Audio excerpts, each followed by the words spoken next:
Você está ouvindo o podcast Talma, podcast de filosofia, apresentado por mim, Matheus Benites, com o intuito de promover a disseminação do saber e do questionar. Talma é a palavra grega que se refere ao espanto filosófico que Aristóteles apontou como a reação inicial diante do mundo que leva a uma busca por compreensão e conhecimentos mais profundos. Aqui se cultiva a perplexidade que nos impele ao pensamento, a autonomia no pensar e o pensamento crítico. Ouça, comente e compartilhe. Olá pessoal, sejam bem-vindos a mais um episódio do podcast Talma, podcast de filosofia. Hoje eu tenho aqui comigo o meu amigo Leonardo de Araújo Oliveira, que é doutorando, professor da Universidade Estadual do Sudoeste da Bahia e doutorando na UFMG. Ele tem ampla pesquisa sobre Nietzsche, agora está trabalhando também com o pensamento de Kierkegaard e é autor desse livro, Entre Sim e Não, que é um livro que até eu tenho usado bastante para minha pesquisa no doutorado sobre Nietzsche e que eu tive o prazer de receber uma dedicatória no nosso último encontro lá no congresso da Unpof. Entre Sim e Não, Nietzsche e a Afirmação da Vida, e Assim Falou Zaratustra, é um livro que fala muito sobre até o tema que a gente vai discutir aqui hoje, né? Que é a questão da afirmação e da negação. Tem esses dois polos, assim, digamos assim, no pensamento nietzschiano. E eu gostaria de começar, então, já perguntando para o Léo, como é que você acha que a negação e a afirmação se relacionam no pensamento de Nietzsche? Oi, Matheus, tudo bem? Bom, é uma honra estar aqui de novo no seu canal. É uma honra ter a sua leitura também, né, do meu livro. É um prazer sempre estar conversando contigo e brigadão demais aí também pelo espaço, né, de poder falar do livro aqui num canal que eu admiro muito, sim, né, do seu canal que, enfim, é um canal muito de muito rigor e didática também, né, para falar de temas que também dos meus temas preferidos, que é filosofia e cinema, mas aqui eu ia falar sobre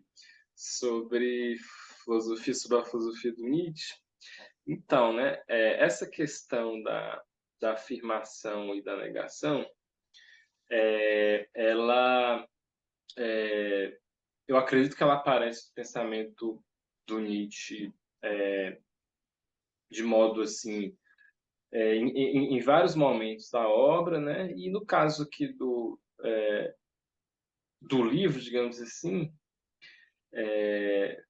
eu fiz essa pesquisa recortando, no caso, o Zaratustra, né? Porque eu acho que é um momento, digamos assim, crucial para esse tema da afirmação e negação, né? Porque o Nietzsche fala no Equiomo, né? Ou Etiomo, enfim, agora eu tenho pronunciado das duas maneiras, é, que o Zaratustra ele parte de uma questão, digamos assim, que seria como conjugar, digamos assim, essas duas forças, né? Uma ideia de negação e uma ideia de afirmação, né? Mais propriamente, ele diz que trata-se da ideia de que pensar o Zaratustra como um personagem que consegue se manter afirmativo, mesmo dizendo e fazendo não o tempo inteiro, digamos assim, né? Uhum. Então, isso acaba, esse enunciado ali da autobiografia intelectual do Nietzsche, né? Digamos, um ponto de partida, assim, para mim, né? E, claro, a outra questão é que é o fato, uma motivação também, né? É o fato de que Zaratustra é um personagem e a obra ela aparece assim no cenário da produção intelectual de Nietzsche como uma obra muito ligada a essa ideia de afirmação, essa ideia do sim, né? A ideia de afirmação da vida mesmo, assim, né? E, sobretudo, porque também é uma obra em que aparece pela primeira vez a ideia na obra publicada, né, de vontade de poder, né, vontade de poder, vontade de potência, e aparece pela segunda vez a ideia de eterno retorno. Eu acredito que esses dois conceitos, eles são conceitos assim muito ligados à noção de afirmação, assim, né? Porque a vontade de poder, o Nietzsche vai a ideia de afirmação é a ideia de afirmação da vida mesmo, né? Porque a vontade de poder ela aparece muito conjugada à ideia de vida, né? Em alguns momentos Nietzsche faz essa identificação, mas quando a gente olha no todo e também muito dos postos, a gente vê que vontade de poder não é somente vida, né? Não está somente no âmbito orgânico, né? Faz parte assim de uma espécie de cosmologia do Nietzsche, né? Ou de uma ontologia, se a gente quiser usar esse termo. Então, não faz parte só do orgânico, da vida, mas eu acredito que a vida ela é talvez a maneira mais, inclusive, boa de exemplificar a noção de vontade de poder, digamos assim, né? Tanto é que o Nietzsche vai usando muitos exemplos, quando ele sai, digamos assim, do humano, né?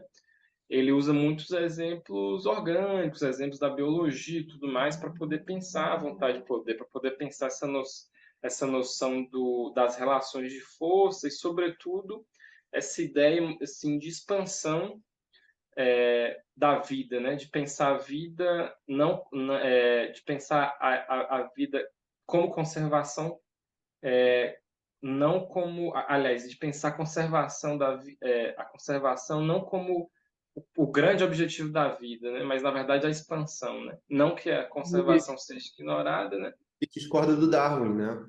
Exatamente. E aí tem toda a discussão com o Darwin sobre isso, exatamente, né? Então, assim, eu acho que a vontade de poder é muito interessante para pensar a afirmação, por conta desse lado de pensar a vida como expansão, né? É uma maneira de pensar a afirmação da vida. E o outro conceito é o eterno retorno, porque o eterno retorno, e o Nietzsche também fala isso no Echihomo, né? Que o eterno retorno é o pensamento mais afirmativo que é possível alguém alcançar, ele diz, né? E ele também vai chamar o Zaratustra de mestre do eterno retorno, né? Então, assim, o Zaratustra é muito importante, o personagem é algo para pensar o eterno retorno e para pensar justamente essa ideia de afirmação que, enfim, a gente sabe, né? Você também já tratou desse tema aqui, né, no canal e tudo mais, que é essa ideia de você pensar lá a primeira obra que aparece no Tempo da Ciência, né?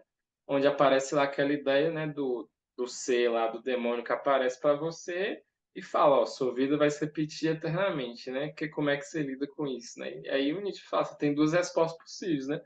Uma resposta negativa em que você amaldiçoa o demônio e acha que isso é insuportável, né? Que é insuportável a ideia de que sua vida se repita eternamente. Ou você abençoa o demônio, né?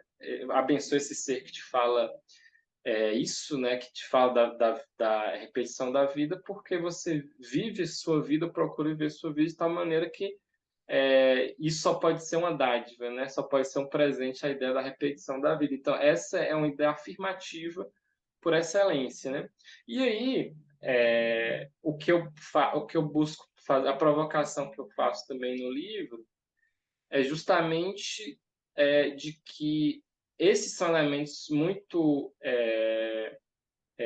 digamos assim, visíveis, eu acho, na obra do Nietzsche, né? De pensar Zaratustra como esse elemento da afirmação, mas a provocação que eu tento fazer é justamente de pensar como elemento da negação ele também seria muito importante, né? E pensar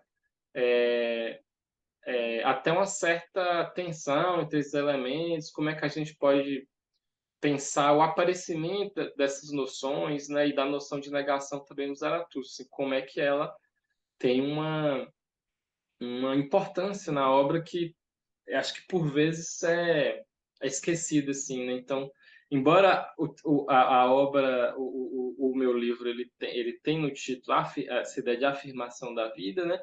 Mas por isso que tem esse entre sim e não aí, né? Quer dizer, o não talvez esse elemento negativo seja até a contribuição mais interessante dessa pesquisa mesmo, assim, de que talvez seja o que um elemento que eu acho que seria mais interessante, assim,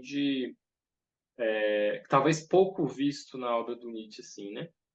E aí, enfim, a gente pode falar sobre isso, sobre a negação agora, né? Você tem algum comentário, alguma questão assim? Essa coisa da negação, você explica muito bem no livro que para criar, né, para ato criativo, tem importante a negação, né? Porque você, até para afirmar é importante a negação, porque quando você afirma uma coisa, você está negando outras, né? E me parece que o Nietzsche, quando ele está falando sobre transvaloração de todos os valores, quando ele vai para essa parte assim, pós-morte de Deus, né, mais proposicional assim, me parece que ele fala muito de criação. Eu queria saber se você acredita que o Nietzsche acreditava que é possível criar valores e se você acha que, se sim, isso se sustenta ainda hoje, essa visão. Uhum. Sim, eu acho que sim, que essa dimensão da criação de valores, digamos assim, né? Ela faz parte desse aspecto afirmativo, assim, do Nietzsche, né? E assim, eu vou até voltar um pouco, né, para falar disso, nisso que você pontuou sobre a importância da, da negação e da destruição em relação à criação, porque assim, tem talvez o elemento, talvez a seção do Zaratustra em que isso fica mais explícito seja das três metamorfoses, assim, né? Porque você tem essas três figuras, o camelo, o leão e a criança, mas assim, a gente tem muito evidentemente o leão ligado à negação, né? Essa figura que diz que o não e faz o não, né? E que pode derrotar digamos, o dragão lá né, do David. Tudeves. E a gente tem essa criança como essa figura afirmativa e que faz a gente pensar também né, nessa nova roda que gira, né? Acho que o Nietzsche usa a expressão, né? Também nessa dimensão de uma criação após destruição, né? Digamos assim. E aí eu acho que esses elementos são interessantes pelo seguinte, porque o Nietzsche, isso aparece no Zaratustra, quer dizer, o Zaratustra, ele recusa a ideia de uma destruição pura, assim, né?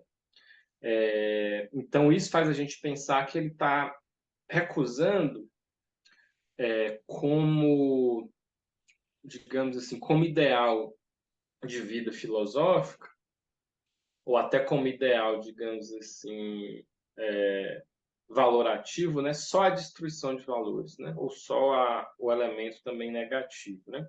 Esse é um ponto que faz a gente, logo de primeira, pensar na importância que tem essa criação de valores para o Nietzsche, né? Só que isso também faz a gente pensar que talvez haja aí uma submissão da negação em relação à afirmação, né? No sentido de que você nega para poder afirmar, né? Só que assim, da mesma maneira que a gente pode pensar assim, que o Nietzsche está recusando uma figura de um puro destruidor, de um puro negador, o Zaratustra também está falando que não existe essa afirmação sem a negação, né? Que para você chegar nesse estágio da criança, você precisa fazer esse movimento do leão de negação e de destruição, né? E assim, como que essa figura, como que esse elemento de negação, ele também ele faz parte já dessa, digamos assim, de alguns valores que o Nietzsche parece defender ou propagar, digamos assim, né? E esses valores sobretudo quando a gente olha assim para o Zaratustra, né? A gente vai que tipo de modo de vida que a gente vê o Zaratustra elogiando o tempo inteiro, né? A gente vê ele elogiando, por exemplo, essa ideia de uma vida que corre riscos, né? De uma certa vida aventureira, digamos assim, né? Então, por exemplo, quando ele se encontra com a equilibrista logo no começo do livro, né? E aí, quando ele diz para o equilibrista que assim não existe transcendência, né? De que não tem nada aí depois da morte, o equilibrista se desespera, né? Com essa ideia. E ele fala, bom, o que que eu sou então, né? Se não tem nada, Uhum. se não existe, né, vida após a morte, quer dizer, se não tem transcendência, qual o sentido então? A vida não tem sentido? Eu sou só alguém que, né, como e durmo e faço meu trabalho e faço minhas funções cotidianas? E aí o Zaratustra fala, ó, você já faz uma coisa, enfim, que é digna, né, de honra, digamos assim, que é fazer do perigo seu ofício, né, pelo fato dele ter essa atividade, né, de equilibrista. Então, isso já coloca de cara um certo valor que o Nietzsche está dimensionando e tá elogiando, que digamos assim, um conjunto de afirmações que no final do meu livro eu vou sintetizar no valor da coragem, digamos assim, né? Que eu acho que é esse tipo de essa valoração, talvez eu acho que essa ideia de coragem é o valor que, digamos assim, é, que eu acredito que no Zaratustra aparece muito como que sintetiza os valores que o Nietzsche está defendendo, assim, né? E isso, enfim, tem muito a ver também, por exemplo, os elogios à guerra que aparece no Zaratustra, né? De um certo ideal de vida guerreira e tudo mais. Quando a gente pensa em outras obras do Nietzsche, aí, assim, vai ter muito a ver com um certo ideal que muitas vezes o Nietzsche tem, que é um pouco são alguns valores muito ligados à aristocracia grega, assim, né? Que é um pouco esse ideal até um certo ideal de heroísmo, né? De um certo guerreiro, aristocrata, de um certo heroísmo, assim. Em vários momentos, o Nietzsche valoriza esses atos que tem algo a ver com a coragem e tudo mais, né? Então, assim, eu acho que isso claro, eu acho que esse elemento da coragem, assim, a gente poderia trazer para várias discussões assim contemporâneas, assim, que poderiam ser atualizadas, eu acho, né? E que podem ser também problematizadas, né? Por exemplo, assim, quando a gente pensa no fato de que esse ideal do Nietzsche parece muito ligado a essa aristocracia grega, eu acho que isso é um aspecto problemático politicamente sendo o pensamento do Nietzsche, se a gente for atualizar esse aspecto, né? Por outro lado, talvez um aspecto que seja bem interessante de se pensar ainda atualmente é a relação dos valores com os afetos, assim, né? Porque o Nietzsche mesmo fala também que essa ideia de que as virtudes brotam das paixões, brotam dos afetos, né? E a coragem, ela aparece aqui muito como uma resposta a um afeto que é o afeto do medo mesmo, né? Assim, então essa ideia, e tanto é com a resposta que eu também trabalho isso no livro, né? Que assim, a ideia não é eliminar o medo, né? Assim, acho que o Nietzsche é muito consciente da importância, obviamente, do medo, inclusive no sentido mesmo biológico, tudo mais, evolutivo. Assim, o Nietzsche está muito a par dessa discussão. Como você falou, está discutindo com o Darwin, né? Então ele estava a par, né? Ele está muito a par da ciência da sua época da biologia, do Darwin, dos neo-lamarckistas. Então, obviamente, ele vai entender a importância do medo num contexto assim biológico, evolutivo, e tanto é que ele não está ignorando isso, ele não acha que o ideal é abolir o medo, né? Mas essa de você elaborar um tipo de virtude, valoração que possa responder a isso, né? Possa lidar com o medo, né? E claro, assim, eu acho que quando a gente pensa nessa ideia do medo, assim, atualmente, ela é muito frutífera para se pensar questões atuais, inclusive questões políticas, né? Assim, por exemplo, o quanto que tem se discutido recentemente essa relação entre política e a gestão dos afetos, por exemplo, né? E como que atualmente essa discussão, como que o medo aparece como um afeto central para a gestão política, né?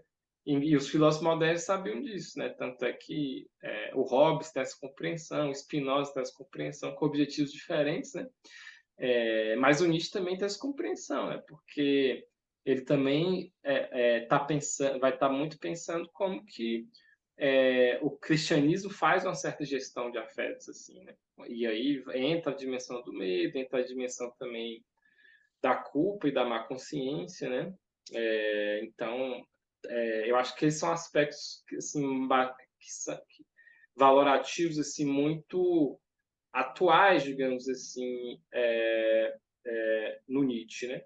E também outra maneira também de se pensar é como que esse aspecto, digamos assim, como que esse aspecto valorativo ele vai dar uma importância também para a negação, justamente pelo, como você colocou, por um lado, por exemplo, a ideia de afirmação do eterno retorno, né? Quer dizer, a ideia de que quando você afirma, você também está negando um conjunto de coisas, obviamente, né? E como que também é preciso coragem para isso, né? Isso também, se a gente for pensar contemporaneamente, quer dizer, qual uma das grandes causas assim, do desespero contemporâneo, assim, né? É um pouco essa dimensão da vida, claro que assim, isso não aparece para toda a população, mas assim, e para uma parte da população ainda mais problemática, pelo aspecto sedutor disso, do capitalismo e tudo mais, mas assim, um grande problema hoje contemporâneo é essa dimensão de você conseguir escolher coisas para se fazer, né? Essa ideia de que você está cheio de opções de fazer coisas e você fica desesperado porque você não consegue fazer tudo, né? E como, inclusive, que o próprio capitalismo gere isso também, né? O tempo inteiro você está fazendo coisas, você está produzindo, você está, né, se autoproduzindo, se auto-melhorando e sem saber, né? Quando surgiu a pandemia, teve um outro sofrimento que apareceu para algumas pessoas que puderam ficar em casa, era que simplesmente você não podia fazer todos os cursos online que apareciam e tudo mais. Então, isso também é uma dimensão, assim, que o Nietzsche tem com muita clareza, que essa ideia também da decisão, né, de você afirmar uma certa ideia de que você está negando uma série de conjuntos. Isso faz parte, inclusive, da tragicidade da existência, digamos assim, né? Essa ideia de que quando você escolhe, quando você afirma, você está negando, né? Então, acho que essa ideia de pensar o aspecto afirmativo também do eterno retorno implica isso também, né? A ideia de que você vai reviver essa mesma vida, né? E você vai reviver, inclusive, essa noção de que você não vai viver outras vidas, digamos assim, ou você não vai fazer você vai repetir esse próprio ato de negação também, né? Eu acho que um aspecto também que a gente pode ressaltar da negação na vontade de poder é justamente essa ideia do combate de forças e da ideia de que um aspecto da afirmação da vida pela vontade de poder. E aí, por exemplo, o livro lá o The Affirmation of Life, né, do Regin Stellar, ele toca muito nessa ideia de que a afirmação da vida pela vontade de poder, a noção de vontade de poder está muito ligada com essa ideia de autossuperação, né? O Zaratustra também ele traz esse ensinamento da superação de si, digamos assim, né? E essa superação de si tem a ver justamente com uma certa afirmação da vida que acontece no embate, né? Nos obstáculos que a vida vai colocando, que você precisa estar saindo de si o tempo inteiro, né? E também se expandindo, digamos assim, né? E aí existe esse aspecto negativo que a própria vida impõe, né? Que é a ideia mesmo do conflito, né? E de você também estar se negando o tempo inteiro para continuar, né? De você, nesse processo de expansão e superação de si, você está também se negando, assim, né? Nesse processo de superação, né? E isso vai ter a ver, por exemplo, com o que alguns pesquisadores contemporâneos colocam como um tipo de explicação para a valoração que o Nietzsche faz, ou para a ética que o Nietzsche propõe, que é a ideia de perfeccionismo, que seria um pouco essa ideia de que a moralidade do Nietzsche está muito ligada a uma certa ideia de excelência, assim, né? Então, quando você pensa essa ideia de superação de si, ela tem uma certa ideia de excelência, que também tem muito a ver com alguns ideais lá da aristocracia grega também, né? Mas essa ideia de você ter uma vida, levar uma vida também de levar, de fazer ao máximo da potência do que você pode fazer naquilo que você se propõe a fazer, né? Então, existe uma certa ideia também de excelência aí, que está um pouco ligada a essa ideia de perfeccionismo que alguns autores têm estudado mais recentemente, assim, né? No Nietzsche. Legal, né? Tem muito isso de abandono do ideal também, né? Porque é um perfeccionismo que abandona também qualquer ideal que você coloque como, sabe, superior ao real possível. É uma autossuperação que está sempre se conformando e afirmando, né? Instauradoramente o que é, né? Não importa se foi o que eu esperava, né? Tipo, imediatamente já precisa ser afirmado enquanto destino, enquanto amor fati, né? Então, eu acho que é uma ideia de perfeccionismo que sai daquele perfeccionismo de lugar comum, né? De senso comum, assim, de ser, tipo, você tem que alcançar o seu ideal, sabe? Você coloca um ideal, porque o Nietzsche ele está sempre combatendo, né? Ideais. E, curiosamente, aparecem alguns, não aparecem na sua obra. Talvez a noção do além do homem, né, seja um ideal, né, em alguma medida, não sei o quanto você concorda com isso. Sim, eu acho que é importante você colocar isso mesmo, né? Porque essa ideia também de uma excelência e de uma moralidade perfeccionista, ela também é compatível com as leituras, digamos assim, naturalistas da moralidade, dessa ética, proposta ética no Nietzsche, né? E isso tem muito a ver com essa ideia de aceitar, essa ideia, como você pode aceitar o que é, ou partir de uma certa ideia de realidade, porque isso tem muito a ver com a ideia de derivar uma valoração da própria natureza, assim, né? Por Uhum. isso que o Nietzsche vai estar muito estudando assim biologia e tudo mais, inclusive nesse momento de produção aqui, né, dos Zaratustra, como que esses temas aparecem muito, assim, claro, já aparecem antes, mas aparece na verdade em toda a obra do Nietzsche quando a gente olha, sobretudo os póstumos, assim, né?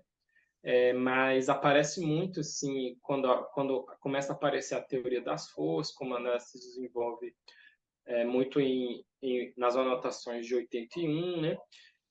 Mas muito essa ideia mesmo de pensar uma certa ideia de natureza mesmo, né? E como você consegue derivar uma moralidade daí, né? Daí, muito essa ideia, por exemplo, da vida no Zaratustra, como essa coisa inconstante, né? Selvagem, né? Essa coisa brutal mesmo, né? Essa concepção de natureza que, por exemplo, a gente até já conversou sobre isso, né? Para pensar uma referência cinematográfica, né? Essa ideia de Exótico. natureza que o Herzog, né, gosta muito, né? Que é um pouco nesse sentido mesmo, né? Que o Nietzsche está pensando e justamente pensar uma certa valoração que lide com isso, né? Que lide com esse aspecto por isso uma certa ideia de uma moralidade naturalista, por isso uma certa ideia de uma moralidade que tem a ver com a coragem, com o risco, com a aventura, porque é um pouco quase que um certo realismo assim, né, de pensar a natureza, a realidade como de fato uma coisa muito árdua e difícil, né, e que a preparação vai envolver a consideração desses elementos, né? E daí, por exemplo, aquela ideia do que está no Crepúsculo dos Idos, né, de você avaliar e criticar a moralidade cristã, de pensar ela como a moral como antinatureza, né? Ele usa essa expressão, né? Como Sim, que esses ideais são que antinaturais. ele está criticando são problemáticos por isso, né? Porque eles trabalham com uma espécie de negação da natureza, digamos assim, né? E assim, a própria ideia de para o Nietzsche, né? A ideia de você, digamos assim, basear a sua vida em ideais transcendentes, assim, né? Isso, como isso é problemático. Mas aí também, claro, vale sempre ressaltar que aí a gente também corre um risco, né? De assim, o Nietzsche ele está estudando, de alguma maneira a gente pode pensar que tem uma ontologia aí, ou uma cosmologia, né? Tem um estudo da natureza e tudo mais, mas a gente pensar que essa, esse naturalismo ele não se confunde simplesmente com o cientificismo ou o positivismo, né? A ideia de você simplesmente derivar uma moralidade de simplesmente colocar assim, não. A natureza é assim, então, né, é assim que a gente tem que viver. Da mesma maneira que a vontade de poder, ela fornece para Nietzsche uma certa explicação da realidade e da natureza que é compatível com esse tipo de valoração e com isso que a gente está pensando como uma espécie de naturalismo ético e tudo mais, ao mesmo tempo a doutrina da vontade de poder fornece também uma teoria da interpretação, o perspectivismo mesmo, né? Então, assim, o Nietzsche está consciente que a interpretação dele é uma interpretação, né? Essa leitura da realidade, a leitura da natureza dele é uma interpretação, né? Que ele acha que, inclusive, que parece que tem uma certa superioridade em relação às outras, justamente porque ela se coloca como interpretação, né? Porque a vontade de poder permite isso, né? Ela permite justamente, ao mesmo tempo que ela permite as afirmações éticas ou proposições valorativas a partir de uma certa ideia de natureza, ao mesmo tempo ela também permite que você pense isso como interpretação possível, né? E assim, frequentemente o Nietzsche está pensando sistemas filosóficos desconchadamente como derivados de uma determinada personalidade do seu autor, né? Como derivados de uma fisiologia, como ele fala, de uma fisiopsicologia, como alguns comentadores falam, né? Então a gente tem essas passagens do Nietzsche que ele fala que, sei lá, os sistemas filosóficos são na verdade, confissões, né, dos autores ou na verdade declarações assim inconfessas ou inconscientes dos filósofos, tudo mais, né? Essa ideia também dele fala que mesmo a lógica pura ela esconde valorações, então jogo de interesse, esconde um corpo, digamos assim, né? Quer dizer, o filósofo ele é um corpo também, né? E é o corpo que é uma dimensão muito importante para o Zaratustra também. A gente fala também isso no livro, né? Com a ideia de grande razão, né? Que Sim, permite, inclusive, o Nietzsche pensar essa ideia de um pensamento que vai para além da consciência, né? De um pensamento que é corpo, que é o jogo de afetos, de forças, né? sim. Uma concepção de pensamento que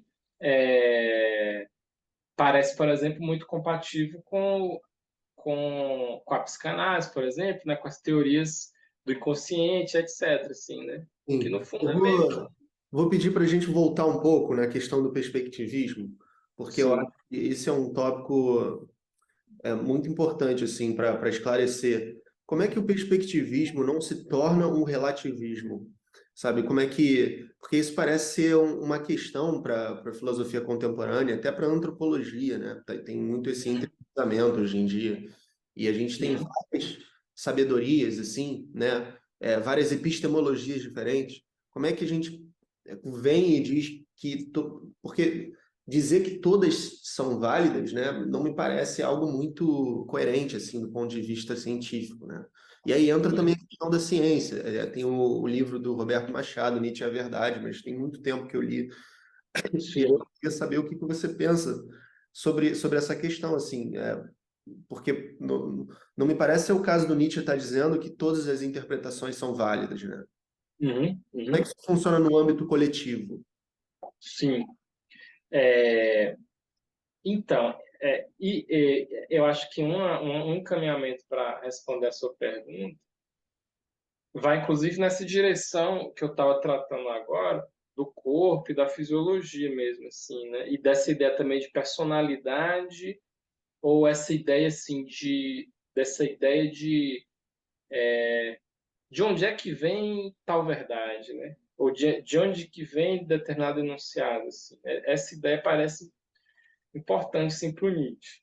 Porque, assim, eu até gostaria de falar que isso tem sido rediscutido atualmente, assim.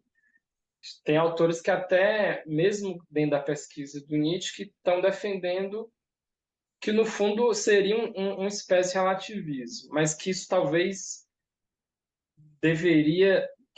a gente deveria repensar o que é a noção de relativismo. Porque também a gente tem palavras Uhum. que a gente quase que supõe uma certa redução negativa, assim, né? Geralmente, quando a gente pensa em relativismo, por exemplo, a gente já pensa como algo realmente a ser descartado e tudo mais, né?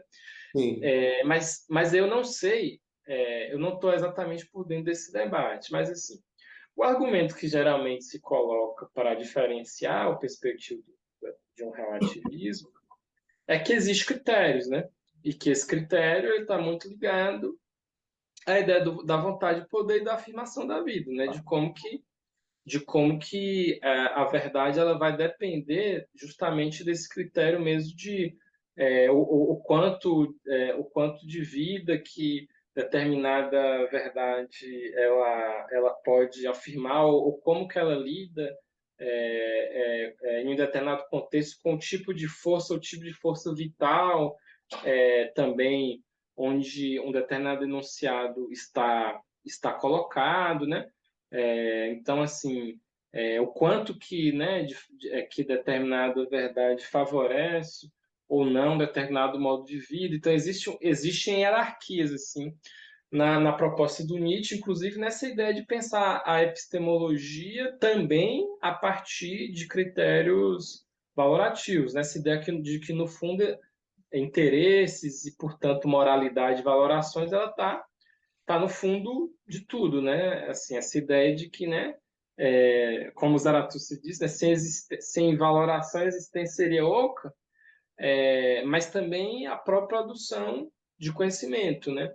No Zaratustra também tem críticas a essa noção de conhecimento desinteressado, digamos assim, Sim, né? sim, Essa sim. figura do erudito puro, digamos assim, né? De que brotaria, de que fazia o conhecimento brotar de uma pura observação da realidade, né? E o Nietzsche tem aquela também uma frase, um texto famoso que me parece que está no Além de Bem e Mal, que ele fala que, na verdade, o que é a objetividade? Na objetividade vai ser a objetividade vai ser pensada a partir de o maior conjunto possível de afetos envolvidos na observação, assim, né? Exato, Ou exato. seja, o quanto mais vai ser quanto mais objetivo, quanto você tiver uma quantidade maior de perspectivas, Sim, né, é,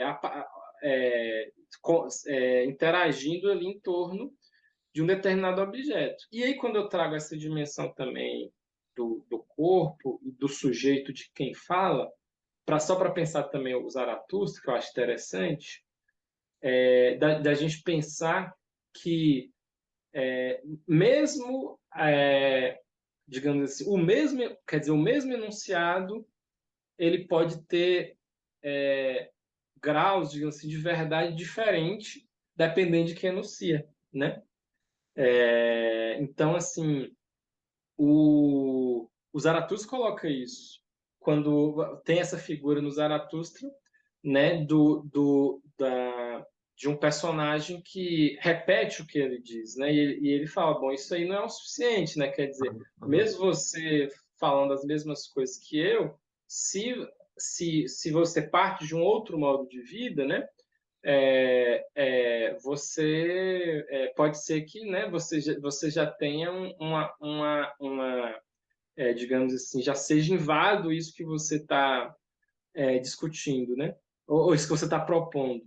E isso eu acho que é uma perspectiva muito atual também, porque quando a gente pensa hoje em debates contemporâneos, essa própria discussão sobre lugar de fala e tudo mais, eu acho que ela envolve um pouco isso, assim, né? Quer dizer,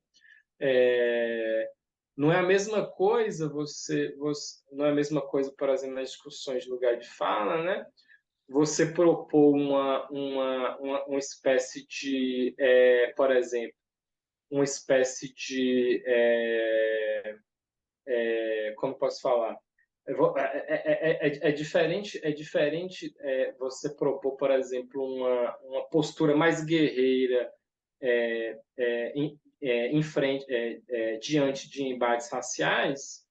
É diferente, por exemplo, de você propor isso quando você fala a partir, por exemplo, do branco, ou quando você fala a partir do negro, né? Quer dizer, você tem um lugar claramente de opressão e um lugar claramente, né, de oprimido. Então, às vezes você tem enunciados aí que podem ser muito parecidos na sua estrutura, mas que o lugar de onde vem o enunciado ele dá um sentido totalmente diferente para você avaliar uma verdade, né?